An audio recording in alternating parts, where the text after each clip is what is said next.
The Senate filibuster is a fairly simple legislative procedure where individual members of the Senate are empowered to speak on the Senate floor and to hold the floor unless 60 of their colleagues vote to end debate.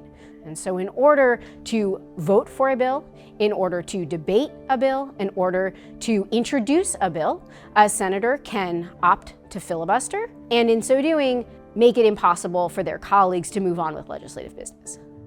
So traditionally, when we think of filibustering, we imagine that people are speaking on the Senate floor for as long as they possibly can in order to delay their colleagues being able to act on the piece of legislation under consideration.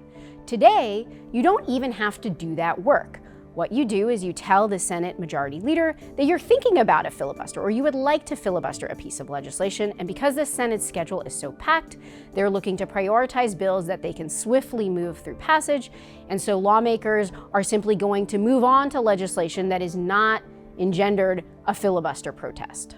The research suggests that although the filibuster certainly creates barriers to legislating, the real problem and the real reason that bills die in the Senate has less to do with having to meet a supermajority requirement, getting those 60 votes, but actually even just getting a simple majority, getting 51 senators to agree that they want to back a piece of legislation.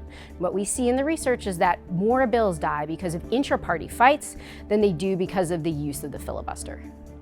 So there are many reasons you might want to get rid of the filibuster. It's hard to deny that it slows down legislating in the Senate, and that by forcing Senate leaders to govern by unanimous consent, you're adding a supermajoritarian burden to what the Senate is being asked to do.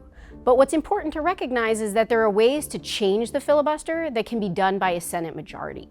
And so what we see is that while the Senate filibuster may be creating barriers to passing legislation, it's a signal of a lack of majority support, both for changing the filibuster and for those underlying pieces of legislation. So as much as we might like the Senate to limit the use of the filibuster or potentially eradicate it altogether, it's not clear that there's majority support to do so.